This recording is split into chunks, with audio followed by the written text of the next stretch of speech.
But franchisees offered more than just money to get Coke's bottling empire off the ground. They also provided important political and social capital that helped make Coke a respected brand in places far removed from the company's Atlanta headquarters.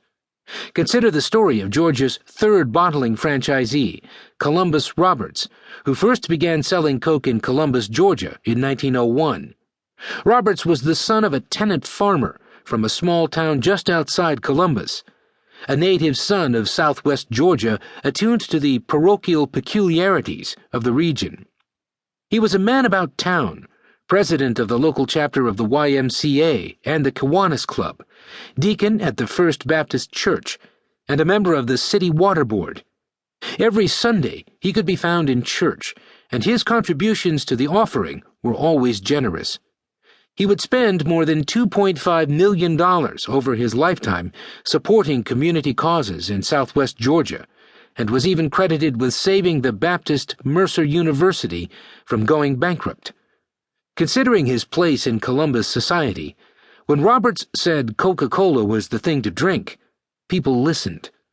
Starting with just one mule-drawn cart in 1901, he quickly convinced businesses around the city to sell bottles of Coca-Cola, bringing in enough sales in just his third year of operation to make over $17,000 in profits.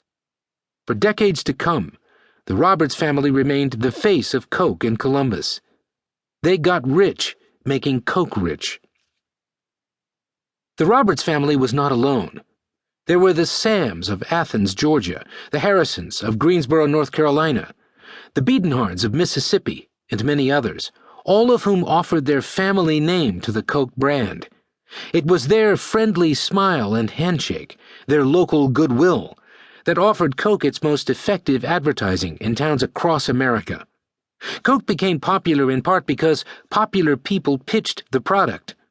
In the years ahead, Coke would lean on these small-town allies to fight a never-ending barrage of attacks from critics claiming that Coke was harmful to human health.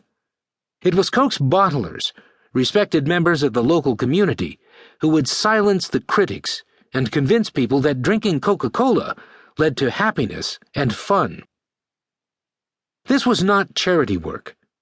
Parent bottlers, local bottlers, and the retailers they served had a material interest in upping Coca-Cola sales because, from top to bottom, selling Coke generated profits. Like a toy that expands in water, Coke's syrup's value ballooned at each step in the distribution network. The system worked like this.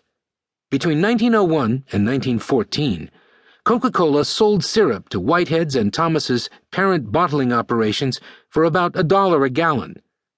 Considering the fact that the ingredients in a gallon of syrup cost around 60 cents, Coke made profits on these sales, but parent bottlers made money too. This was because, even though they purchased Coke syrup, they never took on the responsibility of shipping it to actual bottlers.